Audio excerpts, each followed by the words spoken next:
Pontiac's radio tune suspension. No, this isn't a video about old car commercials. This is a video about the beauty in those that have survived time and the odds to come out as the ambassadors of their era in the world of the automobile. These little pieces of history from time gone by when cars were much more simple. When a set of tools from a hardware store is all it took to get you back on the road again. When creature comforts like air conditioning were sacrificed for the tiny little bit of extra horsepower gained. Our first show of the 2017 season, we went to the Pride in Your Ride car show at the Madison Area Technical College in Madison, Wisconsin. Now, I was told a couple of years ago it actually snowed slightly during the event, so needless to say, the 75-degree weather and clear skies were absolutely perfect for the 2017 entry. An amazing and wide array of cars ended up coming out to the event. There was a Beetle, there was a DeLorean, several new generation cars, always 200 or 300 Mustangs, and I even brought my Javelin and my Matador. Yeah, I'm kind of an AMC guy, but one car caught my eye, which was this beautiful 1975 Pontiac Trans-Am. Now, there were some notable changes on the car when it hit the lots in 1975.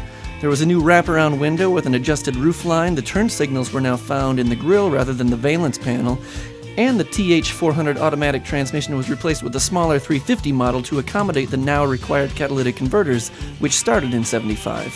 It wasn't one of the more popular years for the Firebird or Trans-Am, but a total of over 84,000 vehicles were still sold over the course of the run. Of those 84,000 grand, only 857 were actually optioned with a 455 cubic inch V8, and it just so happens one of them made its way to the Pride in Your Ride car show.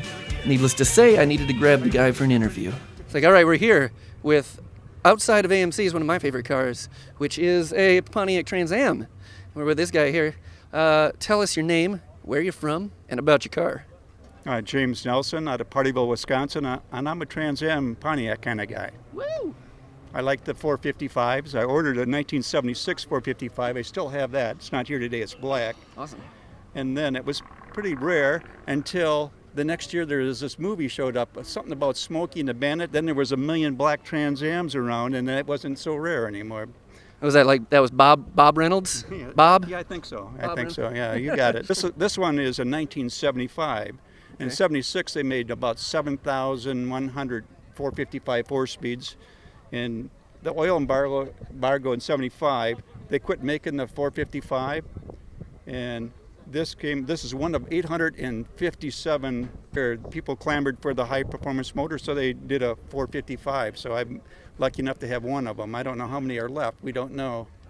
But So, correct me if I'm wrong, I'm not sure if this is true or not, but I read, and you would know, that thanks to Smokey and the Bandit movie, the Pontiac Firebird was struggling with sales for a while, and then the movie came out and it actually uplifted, not just that, but Pontiac in general. it was a Trans-Am edition. Of course, just like the DeLorean, once they see it in the movies, people want it becomes popular. So it went like 29,000 production to 60 to like 100 and 200,000. It went just off the charts.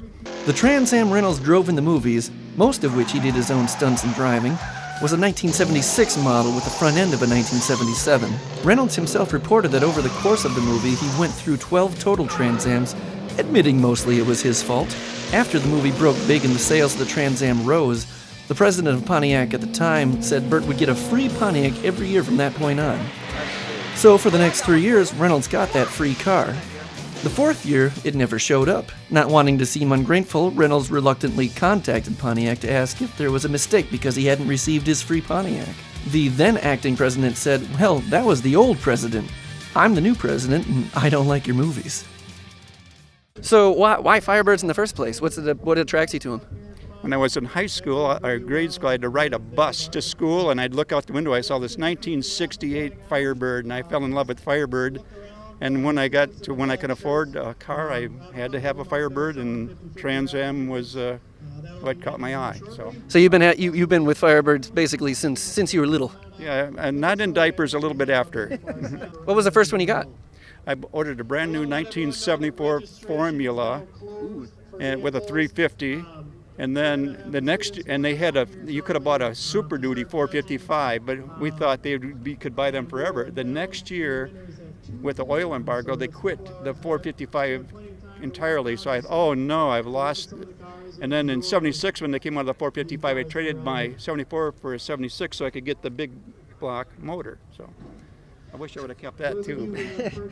One last question, and it's important. How many chicks has this car got you? My wife. Was it the car? I probably wasn't me. Well, thanks very much for showing us your car. We appreciate it, and it's awesome. Thanks a lot. Thank you. It's a pleasure. You too. And you got Thanks very much for watching this episode of the Car Show Show. If you like what you saw, please hit the subscribe button and also look us up on Facebook, where we have a group where we'll be keeping everything up to date as far as what's happening with the show. Thanks again and happy cruising.